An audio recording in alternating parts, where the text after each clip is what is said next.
多谢会馆讲到为游览的这个20年无起价，这个台南真济古迹啊风景区，即卖你若想要去参观的民众，恐惊爱加开淡薄仔钱。这为了维持服务品质，要有更加特色的运作，所以讲为3月底开始，包括赤坎楼啦、安平古堡等等，全票50块，拢起到70块，啊半票咧，半票起10块。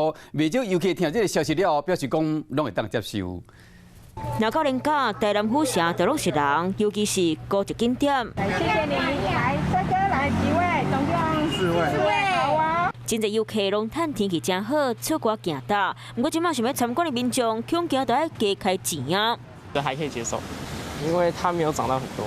因为不常来，20块也还好。旁边好像有一些地方才在维修，所以会觉得进来是绕比较小圈一点。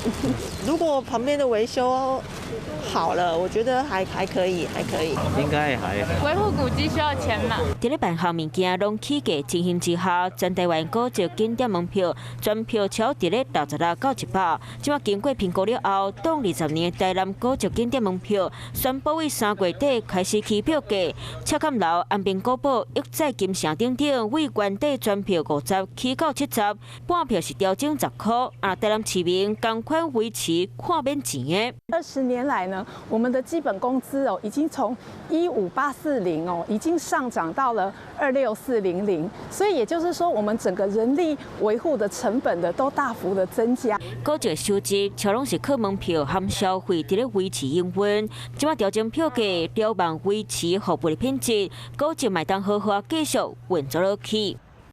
Hello， 大家好，我是乃瑜，要教给大家2个任务。第一个，华视新闻的脸书专页，你按赞了吗？还有华视新闻的 YouTube 频道，赶紧订阅起来，还要记得按赞，开启小铃铛哦。